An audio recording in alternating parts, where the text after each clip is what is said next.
Yo. What's the deal? What's the deal? It's your boy Who's Hendo, and we back talking sports. Honor, integrity.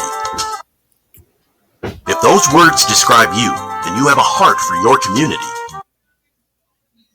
Semifinals. Before we start the video, I want to give a big shout out, a huge shout out to my boy Aaron with the $3 donation. You know this video for you. Larry Bird, I ain't did no Bird video in a while. You know, Bird is my favorite player from the 80s, besides Jordan. It's Jordan, Bird, then Dominique Wilkins. Three of my favorite players from the 80s. So, and you know, I know about Larry Bird trash talking. So, let's get into it. You guys absolutely love the Larry Bird trash talk stories, and this one is one of the greatest and funniest trash talking moments of all time. Now, a few months ago, I posted a Larry Bird video that did quite well on this channel, and it featured Dominique and the Atlanta Hawks. But this video is separate to that, and this trash talking moment happened a few years later. This is the time that Larry Bird went in on Spud Webb, Dominique Wilkins, Doc Rivers, and the whole Atlanta Hawks team, and it is hilarious. Larry Bird is one of the greatest players of all time, but he's arguably the greatest trash talker of all time as well, and this video proves that. So if you do enjoy videos just like this one, I'd really appreciate if you guys could hit that like button. Larry Bird is really one of the only people who Jordan can't say that he babied or he beat. He beat Magic, he beat Drexler, he beat Hakeem, he beat Malone, he beat Barkley, he beat Wilkins, he beat you know what I'm saying? He beat Anthony Mason and Patrick Ewing and them boys. He beat Reggie Miller. He ain't beat Larry Bird. Now, obviously that was due to the team he had around him and Larry Bird team, you know what I'm saying, being actually very superior. We all knew Jordan was the best player. When he dropped that 63, Larry Bird knew that Jordan was the best player on that floor. He knew that. He knew that. If you do enjoy it by the end of the video, subscribe if you are new for videos just like this one. I also want to give full credit to all the podcast interviews and clips used in this video. They are on the screen right now, so be sure to check. But it was only a prelude to what was to come. As the final quarter began, a grueling personal contest of can you top this was about to begin.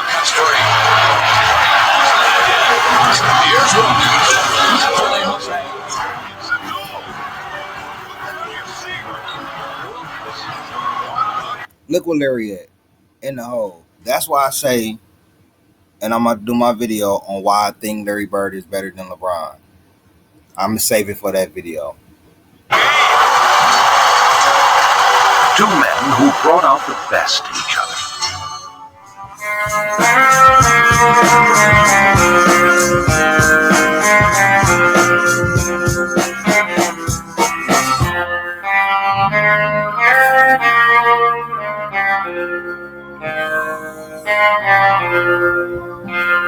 I know you looking like, what was he looking around for? I was looking to see if I had the 88 jersey, but I got the 86 jersey. Shout out to my boy Aaron for this one, though. Shout out to my boy Aaron for this, man.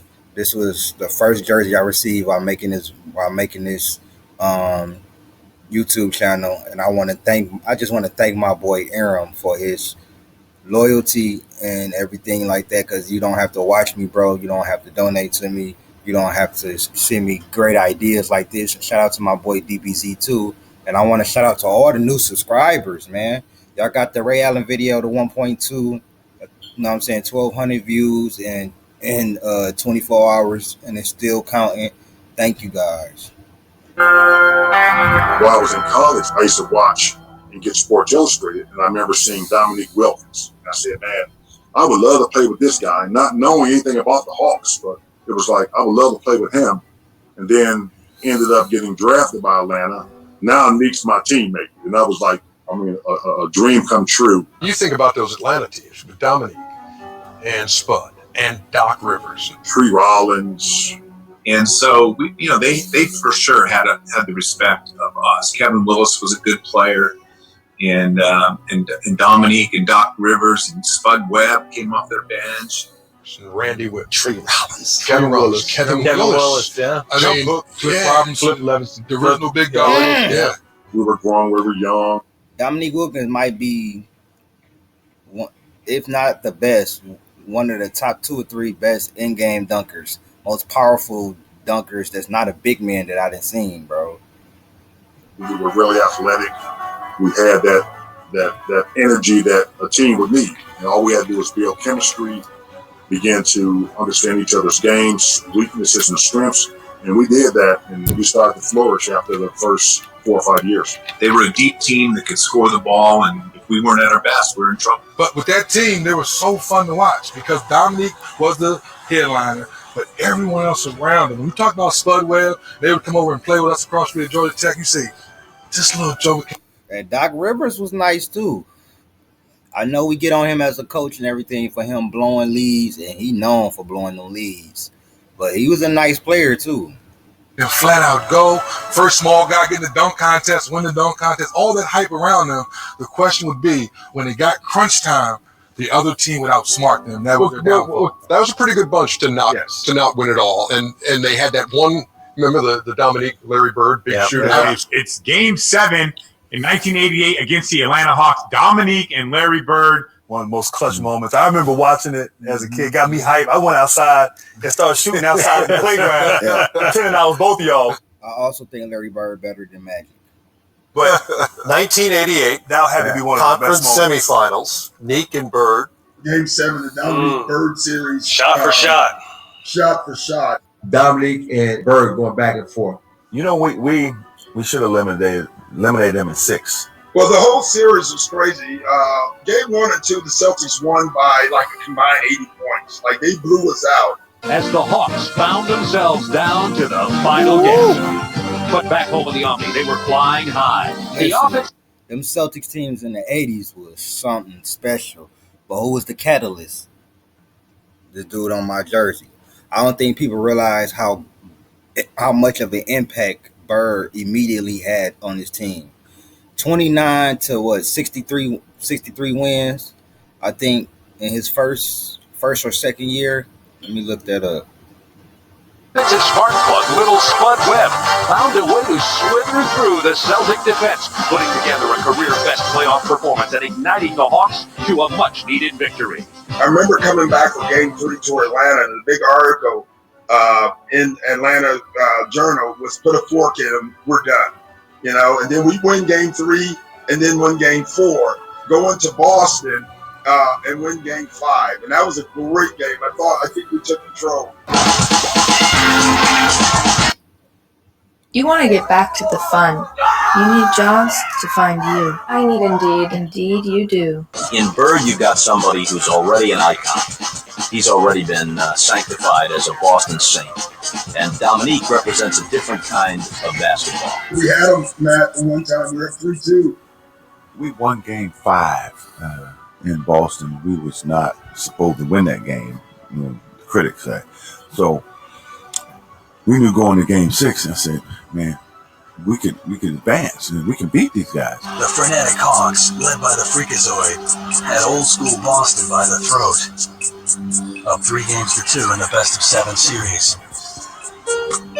All Atlanta has to do is go down to Atlanta and close the series out.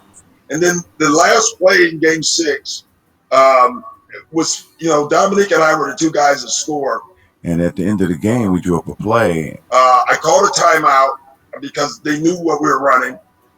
We called another one. It turned into a broken play. I inbounded the ball to Cliff Livingston, and he was supposed to dribble handoff to either me or Dominique. DJ read it, and he top-sided me. Cliff looked at Dominique, and then Cliff went on his own. He went to back to left hand running hook. I was mad. Cliff's right-handed. He shot a left-handed hook shot. Livingston, no. Boston has won the game. Because the play was supposed to come to me, and I'm like, don't break the play, bro. I know he was heated, like, man, what the hell are you doing, bro? That's what you call great defensive IQ. That's what you call really just knowing the game, bro. So we ended up losing that game, and after the game, And I remember this old lady at the airport. I mean, and I'm not exaggerating. She may have been 80. Had her little purse, and she walks up to me. Hey, Rivers, you thought you wasn't coming back, did you? I will never forget that. I wish I knew who that lady was. Barrett made a prediction. He said, Atlanta blew their opportunity. I'm guaranteeing a win in Boston. Well, they had their chance. They had a big chance to beat us. I think now that we're going to come out and play like we did tonight, but we're going to be at home. And our shots are going to be dropping a little bit better, and we're going to be running a little bit faster. So I'd say Sunday's going to be a big win for the Celtics. Jimmy Butler. That's how you guarantee. That's how you do that. You don't just keep doing it over and over. Yeah, we're going to win next game, lose. Yeah, we're going to win next game, lose. Yeah, we're going to win next game, win. Yeah, we're going to win next game, lose. Like, come on, bro. Like, Larry Bird, when he guaranteed some shit, 9 times out of 10, that shit was going to happen. Hey, I'm about to shoot the ball right there, and I'm going to make it right in your face, all right? And that nigga will go, and I'm saying that nigga, he white. But, bro, Larry Bird was the coldest white boy, bro, I ever seen, bro. Like, go right to the spot, hit it in your face, and just be like, I told you what I was going to do. Go into the 3-point contest. Hey, so which one of y'all about to go for second? Like, and we had to look at that, right?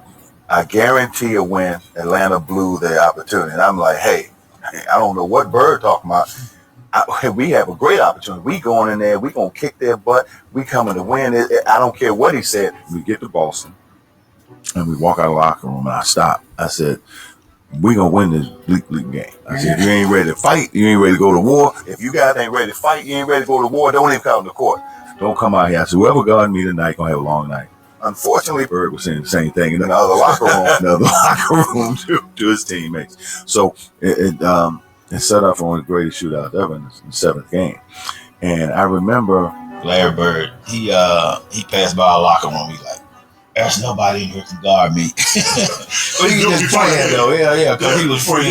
I remember before this big game against Dominique that Larry was out shooting, and I was out shooting early at one end of the court. Larry was down at the other end, and I noticed that Larry was down there like shooting left-handed jump hooks from like 12, 15 feet. Now, he made left-handed shots, but I saw him shooting right-handed jump hooks from 12 or 15 feet. And I went down there and go like, what are you doing? He goes, my Achilles tendons are killing me. My step back it won't work tonight. I need that jump hook. And he made something that game. I mean, it's just unbelievable. That just tells you his confidence. It tells you what kind of a player he was. Just to think about that. Larry Bird played with a terrible back.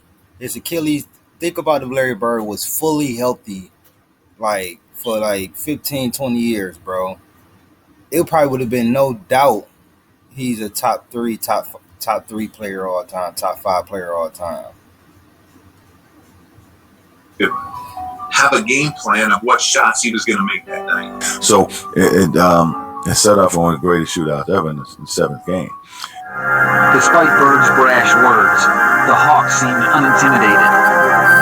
And it would quickly become apparent that if Larry was to make good on his prediction, he would have to contend with a high-flying Dominique Wilkins, who would simply play the game of his life. Shingo Donald's all set, and the tip goes to Boston. We came into Game 7 with the right mindset, believing that we would have a chance to win Game 7. You know, it was one of those Sundays in the Boston Garden, hot, crowd crazy. They expected they were going to win. I don't think they expected to have a tussle like they had in that game. Game 7 would go down as one of the greatest games in NBA history. Dominique was an unstoppable player. No guy. And that was just part 1 of why you should never poke Larry Bird. I'm going to do a part 2. Thank you guys for all the love. And this has been Who is Hendo. And I'm out. Peace.